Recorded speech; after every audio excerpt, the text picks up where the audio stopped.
Hey guys, G here at Rythmia in Costa Rica, and I met an interesting guy this week. I didn't even know he was coming, to be honest, but there's this big buzz around here when I got here that there's some YouTubers, YouTube stars. What do you refer to yourself as? Thought leader. Most people call us YouTubers. YouTubers, yeah. Yeah, I like thought leader. That sounds cool. Yeah, that works. Cool. So his name is Victor Oddo, hailing from Las Vegas, Nevada. And he's got a channel that's all about spirituality, personal development. Yeah. Tell us a bit about that, yeah. Yeah, so it's about, I'd say about over 10 years ago, I went through what people call a Kundalini awakening. Have you heard of that? Yeah. It's like it's sort of an intense, random spiritual awakening that's it's kind of common in the East, but it started happening to me. And I thought I was going nuts. I thought I was losing my mind. I was diagnosed with being bipolar. I had all these very unique and unusual challenges that I couldn't discuss with anybody. But fortunately, I found some sources online and kind of guided myself through it, though it wasn't easy. But I'm finding a lot of other people are finding themselves having this experience. So I thought when it was happening to me, there was a lack of solid information that online. So I said, I'm gonna be that source. So I eventually made a YouTube channel, sort of just sharing my experiences of what it's like to go through that type of awakening process. So what I would say in the beginning is I help people navigate their spiritual awakening simply by sharing my experiences. Cool. Yeah. And what gave you that idea to go on YouTube? Was it just a channel that you liked? It was a calling. I don't know, have you heard of a guy named Elliot Hulse? Yeah, I'm friends with him actually. Are you? Nice, yeah. Nice. So he was always a big inspiration to me. I admired, those of you who don't know, he does daily YouTube videos. He's a kind of a fitness guy, but also very just a motivational, good model of a human being. And I liked his lifestyle. He was over there in his gym, shooting videos, no shirt. And he had this cool lifestyle about him. And I got so much more value from just this guy making these free YouTube videos that I can think than anywhere else in my life probably. And I thought, man, I would love to do that one day. Cool. And eventually it turned into a calling that compelled me, almost like an inner calling, okay, now it's time to do that, Vic. But I went to, at that time I owned a gym. I used to grow medical marijuana. So I had these established businesses that I just had a knowing I needed to walk away from. I needed to just let them go and do this new thing, even though it was a complete unknown and it was super scary. I resisted my calling for a while because it made no sense. It just seemed so stupid to let go of this life I worked hard to create to go into this complete unknown. But I did. I followed my dreams, and my family and I, we sold our home. We moved into an RV, believe it or not. And we moved across the country to pursue this YouTube thing, and it worked. It all worked out. So where were you before? You moved to Las Vegas? Yeah, I know I kind of went off a lot there. We originated in Michigan. Yeah, I used to live in Michigan. Yeah, so I closed down my businesses kind of on faith, on blind faith. So this is before you had any success in YouTube? Yeah, before, wow. Yeah. And you're that confident that you're gonna either find something or go to YouTube? I had such a strong calling. I wasn't confident. I thought it was nuts, but there's a part of me that just knew I should do it anyway. Okay. Yeah. So, some of the videos that you share, share some maybe one of your most valuable piece of content, or that a message that you'd give to people. Is it? Well, what I just stands out, yeah. Yeah, sort of my story, just as I shared, I'm finding is a common theme with people. I don't know, you might relate with it, where we sort of fall into a certain life path, and it's not necessarily what is a true reflection of our heart, or of our soul. And so again, I became a personal trainer. I became this medical marijuana grow guy, and it was cool. But I started to kind of wake up to the fact that these are not my real, authentic passions. And that awareness that I'm not really living a life that truly satisfies me, sort of compelled me to what will satisfy me? What is my life purpose, as they say? And then I started to kind of have a feeling of what that was, but then it required I had to let go of the familiar, the comfortable things in my life. So how did you find out though what you wanted to? Because I know a lot of people don't like what they're doing, but they also do not know what they like or what they should be doing or what they want to do. Was there a process that helped you figure that out? Was there anything that? Yeah, and what I found from working with people is how, for myself, I had a sense it had to do with YouTube. I didn't have clarity, and I know a lot of people they want to wait for the clarity. I'm going to do this, stop doing this, and now I'm going to do this. So I was waiting for clarity to come. What kind of YouTube channel? What's it going to be about? How's it going to make money? None of those answers came. So I just started making videos. And when I started out, I had 5 YouTube channels, believe it or not. And I had all these different topics. I taught people how to grow weed. I taught people, I had a fitness channel. I had like how to like, you know, become like an online marketer guy. And then eventually just my personal channel, Victor Oddo, where I just shared about off the cuff stuff real bluntly and no agenda at all.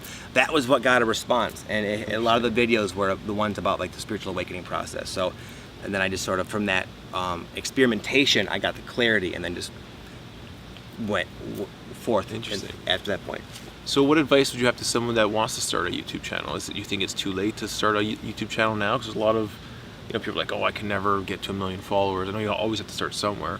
Is there any advice you'd give to people who are resonating with your story and want to start their own YouTube channel?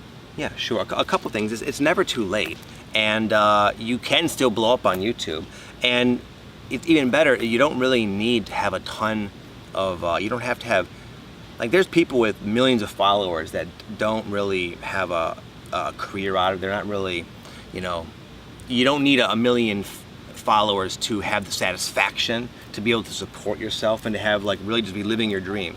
So it's not even about the numbers, but if you want those numbers, it's still available. It is getting more saturated, more competitive, but we actually, me and my friend Aaron have a business where we teach people to do this. We see people pop it on YouTube all the time. Okay, so where would people find that? Is it like a website you guys have?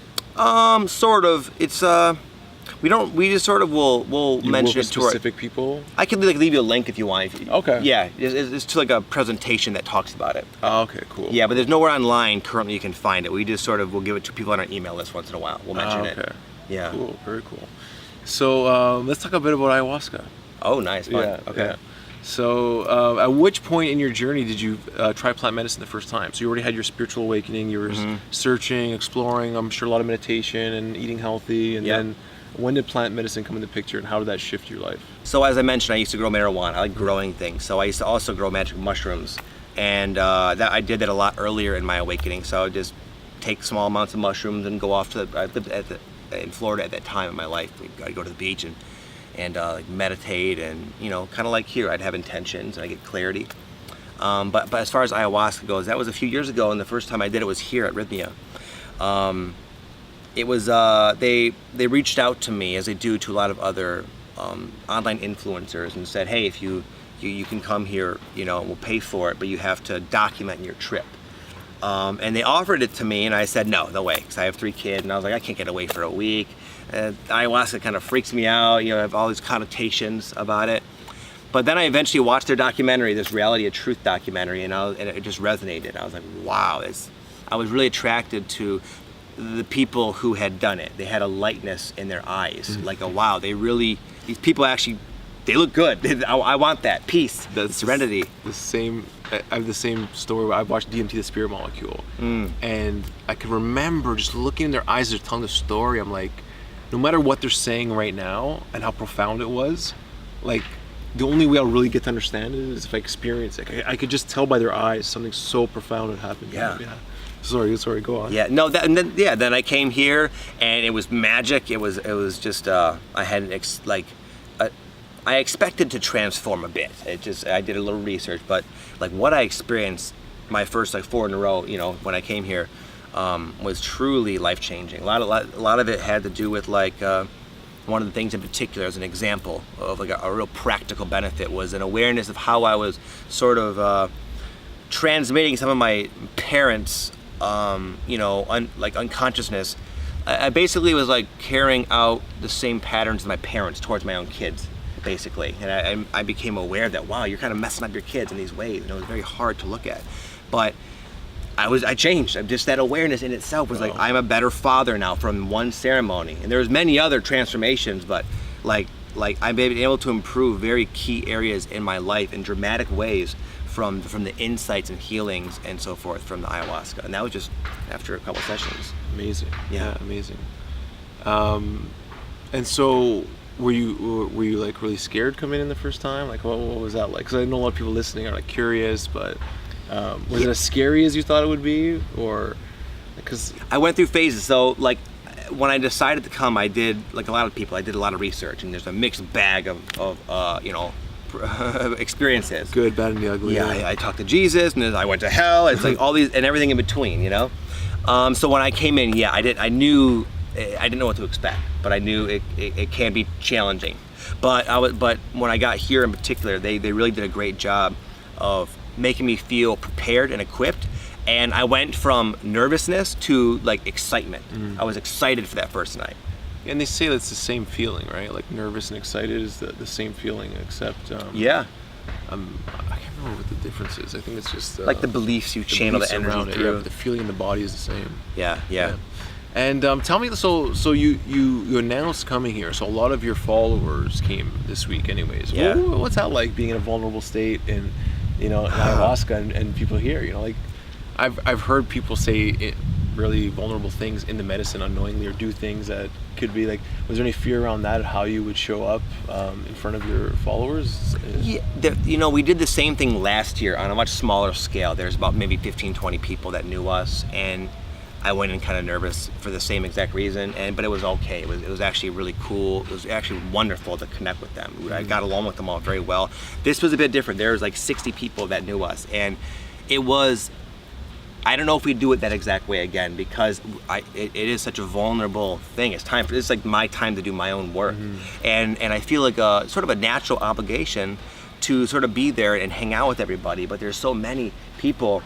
I feel kind of wiped out, and I've been unable to really put the amount of energy I'd like to in either myself or all of them. So, but with that's like maybe the complaint, but it's a priceless feeling to watch people that that connect with me go through such deep transformations, and I feel flattered that they would come here based on just my word and their trust in me. So it's extreme. With all that said, it's unspeakably rewarding and beautiful. Cool. Yeah. Cool. I guess two other random questions. I'm curious. Do you read books at all? Yes. So what's a recent book that you read that really had an impact on you? I'm reading right now the Awaken the Giant Within by Tony Robbins. Okay, I've always had it. Yeah. It's awesome. I read his also Unlimited Power prior to that. And so real quick, I wake up and I read something like that, something motivational. We were talking earlier. And then like later in the day, I'll read something a little bit more like relaxing. So I'm also reading Be Here Now by Ram Dass. And I really love that. I think he's a... It's with all the drawings inside, right? I don't know if there's drawings. I think that might be his first one, Be Love Now or something. Okay. But that's the book, the Ram Dass book, and I'm now a huge fan of Ram Dass. He's awesome. I'm kind of new to him. I got to show you a video after I shared with Aaron yesterday, the Ram Dass story. Really? Oh, cool. Yeah, I love it. Yeah, he's awesome. And then I guess last question, just like, is there any like technology or apps that you use that really you feel helps you in your day-to-day? That's like a game changer. One little thing that's been working for me, it's not really an app, it's blue blocker glasses. That sort of constitute of what you're looking for? You're thinking more technology? Yeah, either or, yeah. Yeah. A tool that helps up your game, yeah. So real briefly, I have this thing called a Whoop. Okay, it tracks my heart rate variability, which we discussed that, didn't we? Yeah. So my heart rate variability was always kind of low, and this is kind of a good marker of how well your body processes stress, right? And I started wearing these blue blocker glasses, which just block out the blue light spectrum. I wear them a couple hours before bed. They're kind of weird looking. My wife makes fun of me. And I also wear them at the computer. And my HRV has pretty much doubled, which is insane.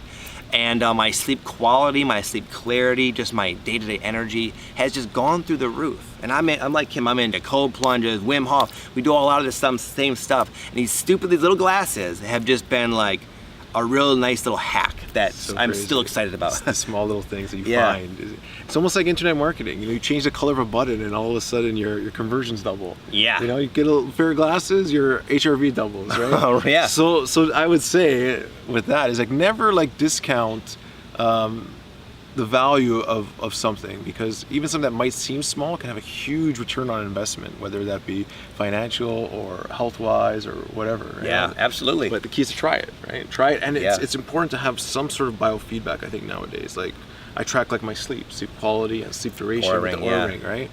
And I just had no awareness of it before. And then once I started tracking it, I read a book called Why We Sleep by Matthew Walker, and it just opened my eyes to how important sleep is and all the aspects to it. And I made all these changes. Now I feel like so much better.